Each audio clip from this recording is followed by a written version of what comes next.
Excuse me, sir. Sir, is this your Ferrari? Yeah, I hope so.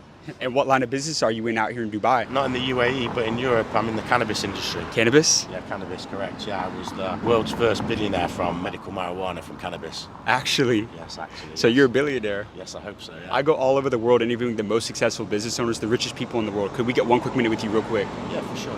Is that okay? As long as it's a minute. How long have you been an entrepreneur for? Since I can remember, since I was a little kid. Yeah? Yeah, I was always on the hustle, yeah. As a billionaire, what was the best financial advice that you ever received throughout your career? Well, it was from my father. My father said, listen, if you can earn £10, risk it to earn £20 because you know you can always earn £10 again. So in other words, take the risk or lose the chance. There you go, 100%. Did you take a lot of risks throughout your career? Listen, too many for my liking, correct, What yeah. was the biggest risk you took throughout your career? Getting into the cannabis business because it wasn't something that I knew anything about. I was in the nightclub industry before that, and it was just, I don't know, it just kind of made sense to move into the industry. But yeah, it was a big risk for me. But you know, he who dares wins. What was the most amount of money that you've made in a single year? Just over a billion euros a year.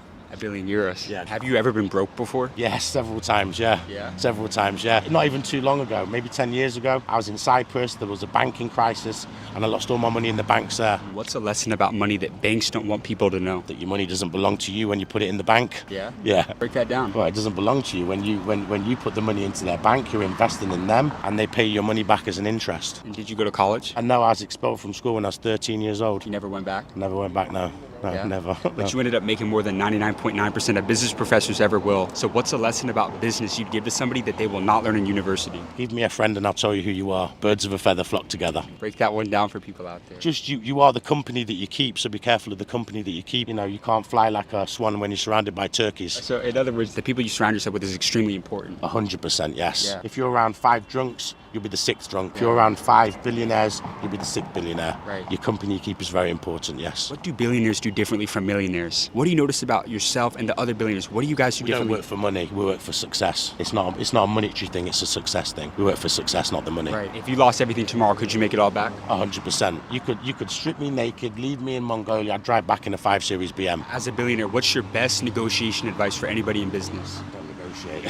What's that? I don't negotiate. What do you mean? I don't negotiate. That's my best advice. We don't negotiate. That's the difference. What does that mean? My way or the highway, we're relentless. Yeah. Yeah, relentless, So yeah. you're willing to walk away from a deal? I'm willing to walk away from a deal if it doesn't suit me, correct? There is no negotiations yet. My what's- terms. Listen, you hold no prisoners when it's Yeah. business. That's the point, isn't it? Right. You got amazing advice, my friend. Thank you so much My for your brother. time. See you soon. Awesome. Take care. Guys, we just interviewed the world's first cannabis billionaire out here in Dubai, and he just dropped some straight gems for you all. But my favorite part of that entire interview was when I asked him his best negotiation advice as a billionaire, and he said he doesn't negotiate. At the end of the day, when you create that kind of leverage, there is no need to negotiate. Like he said, it's his way or the highway. Great interview out here in Dubai. We got to keep this video going and go get another one out here, you guys. Come on, let's go. All right, you guys. So we are at our next destination, the Dubai Harbor, where there's multi-million-dollar yachts all behind us right here. We're gonna be walking around. We're gonna see if we can get in, because there's a lot of people out here. Some people just cleaning their yachts, some people just hanging out on them. We're gonna see if we can talk to some people who own these things, figure out what they did and how you can copy their blueprints to do the exact same thing. But let's go see what they have to say. Come on. All right, you guys, we were able to get into the harbor. There's some people out on the yachts. We're gonna go up and see if we can talk to them, figure out if they own these things, and if we can get some advice for you guys on how they were able to own multi-million-dollar yachts. Excuse me, sir. Sir, question for you. Is this your yacht?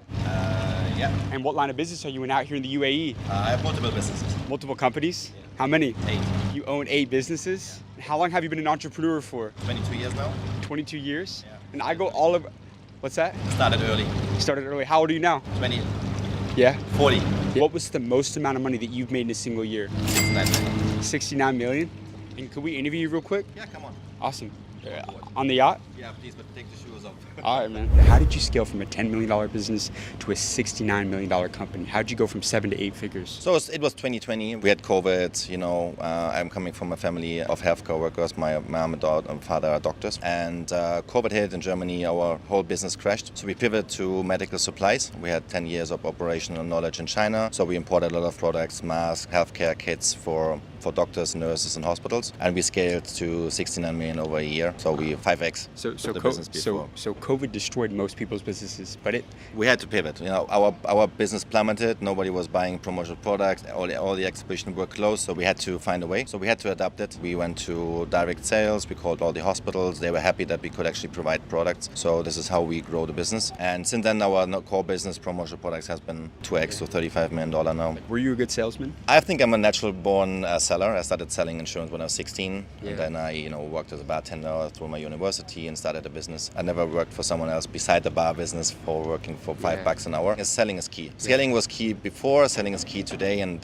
selling is going to be key in the future. With selling, you solve all the problems in the world. Give me your secret to sales. Secret to selling is asking so many questions that the customer would be stupid to not buy afterwards. What's the most underrated question somebody could ask to close the deal? I would actually say, what did you like most of my presentation? And then he starts talking. And then you dig deeper and ask, okay, what else? And you keep asking questions till there's no objection handling at the end. And you can ask, okay, 80% of our customers usually pay with credit card X, Y, Z. Which payment method would you choose? And you make it easy for them to pay. Make it easy, always. But we also give line of credits and invoicing, so it's even more easy. You don't have to hand in a credit card. But I think at the end, if the need is clear and demand is clear and all the objection handling are done through nice questioning, building a relation, building trust, you hook them in. What was the number one book that changed your life? I can tell you. I was 18. My first mentor gave it to me. It was Think and Grow Rich from Napoleon Hill. But here comes the clue. 90% in your mind and 10% financially. So mindset's very important. No mindset, no financial freedom. Do you believe in God? It turns out that I'm starting to believe more in God. Why is that? Faith and hope is always the last resort of humanity. If you don't have hope at the end, what do you have? And not believing in yourself is the most selfish thing that you can do. Even if you don't do it in a moment, speak good to yourself, because your subconscious mind will reflect it. Wow. Because your brain only does what you tell him to do. Even if you feel bad, tell him you're good, tell him you're healthy, and everything is going to change. Your mind will follow your words. You got amazing advice, my friend. Thank you so Thank much you. for your time, and I appreciate you. All right, you guys, so the first shot we went up to out here, we just got a crazy interview. That was a $69 million entrepreneur. But my biggest takeaway from that interview came towards the end when he started talking about 90% of this game of entrepreneurship, you guys, is all about the mindset. And I've learned from interviewing the most successful, the ultra wealthiest people on the entire planet, that that's what makes them successful, you guys. Remember this right here. Believing that you can is way more profitable than believing that you can't. Great interview out here down in the Dubai Harbor. We got to keep this video rolling and go get another one out here. Come on, you guys, let's go. Excuse me, sir. Sir, is this your Rolls Royce? It is one of my Rolls Royce. Why? You said this is one of your Rolls Royces? One of my Rolls Royce. How many Rolls Royces do you have? Huh? How many Rolls do you have? I have 6 Rolls Royces. Are you a business owner? Yeah, I'm a business owner. In what industry? Real estate industry. What was the most amount of money that you've made in a single year? 10 billion dirhams. Are you a billionaire? I suppose I'm a billionaire, yes. You're a billionaire. Yeah. Yeah? And what's your name? My name is Rizwan Sajan. Do you have to come from a lot of money to become a billionaire, or can you make it all just from pure grind and work ethic? Absolutely no. You don't have to have a lot of money to become a billionaire. In fact, if you look at it, 85% of the people who are billionaires are the first generation billionaires. That means they didn't have this money and they have made it to billionaire. Only 15 or 20% goes into the second generation. So for you to make money, you don't need to have money. You can make it on your own, provided you have proper ideas, proper work culture, and some special innovative things which you want to do, you can be a billionaire. And how are you creating wealth in real estate? Let's say they're starting to make and save some good money. They want to start making some plays in real estate. How can somebody start creating wealth in real estate today? So if you don't have money and you want to start real estate business and want to make it big, start with the brokerage business. Today in Dubai, you get 5% commission in the brokerage. So that money is huge. For example, if you say 10 million dirhams property you have sold, you make $500,000 dirhams. Start with a brokerage and then become a developer. If you lost everything tomorrow, could you make it all back? I think I can make it all back. If you put me in the African jungle also, I'll make also there. I will sell the property to the animals over there. Yeah, he said he would sell property to animals.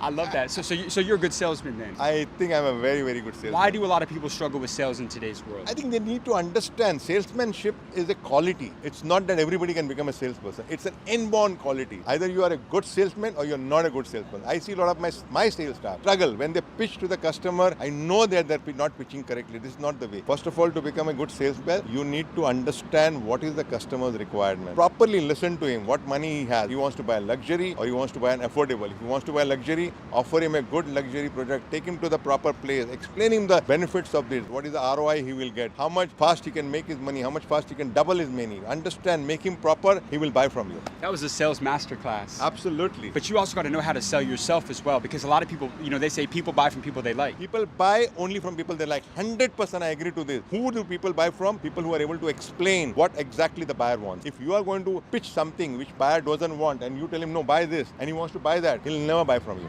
Right. You got amazing advice, my friend. Thank you so you. much for your time. I appreciate you. You guys, this video has been insane, and we're on our way to go get our next interview right now. But I want to take a quick moment to let you guys know a very important, a very special announcement. So a couple months ago, I launched and built one of the biggest, one of the greatest entrepreneur communities in the entire world. And you can join this community today for free. Inside of this community, every single week, I host live calls with the biggest business owners in the world, even billionaires, where they come in on these calls and directly mentor all of our members, where they teach them skills like how to sell, how to market, how to negotiate, how to start and scale a business, how to invest and make your money work for you. For example, we had Todd Napola, who owns over $500 million worth of real estate. He taught our community how to invest in real estate without having any money to your name. Or how about Stephen Klubeck, who sold his company to Hilton for $2.2 billion.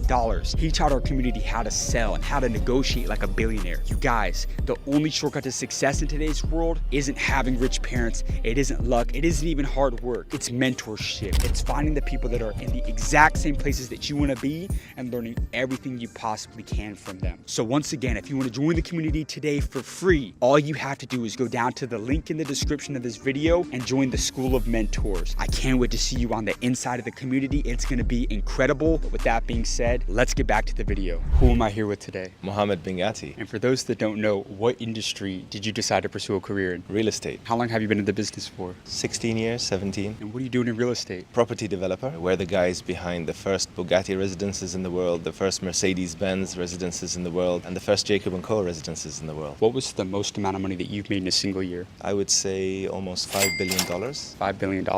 How did you scale out to a multi-billion dollar business? Master the art of sales and marketing. Sales and marketing. It's everything. Yeah, so you got to focus on having a solid sales team, a solid marketing strategy, and then I would say equally as important is focus on your product. Make sure that you develop your product to speak for itself. What's a hack for marketing that you could give to a business owner right now? I mean, I could tell you the strategy I followed. So I always wanted to be omnipresent. So that's what you want through marketing. You want omnipresence. You want to be everywhere at every time and be known by everyone. And the way I did that with not so much resources in the beginning was to make the product market itself. How did I do that? I built this very specific architectural DNA or language that was used consistently across all the buildings. So in a sense, the buildings were the billboards. I didn't pay money for billboards. People would look at the building, realize the architecture, and know this is a Bingati product, let's say. And that's how the marketing started from day one without spending any money on the marketing. So it was more that the product itself spoke for itself. And you see this in the car industry, for example. If you look at a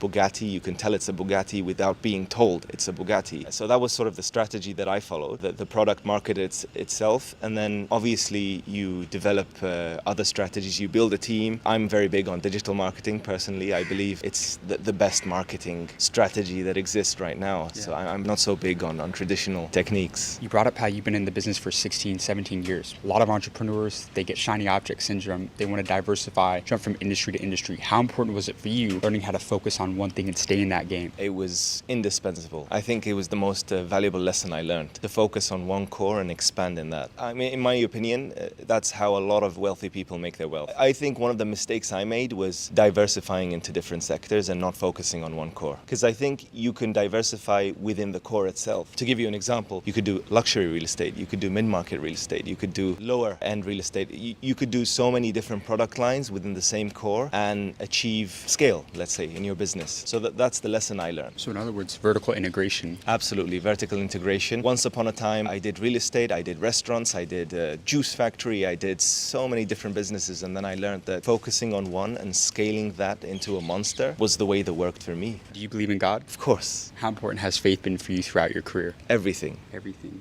I've seen miracles in my life. I believe it was all from God. Actually, yeah. 100%. Any advice to somebody trying to build and grow that relationship with God? I mean, I was in a place in my life one day where I thought I lost it all and there was no solution for me. And I asked God for a miracle. I told him, it's now out of my hands and in your hands, and miracles came. Let go and let God. Absolutely. I love it. You got amazing advice, my friend. Thank you. Thank you so much for your Thank time, you. sir. That's a wrap on today's video, you guys. Dubai, it's got to be the craziest city that we've ever filmed in. But I need you guys to like and subscribe for amazing content we've got coming very, very soon.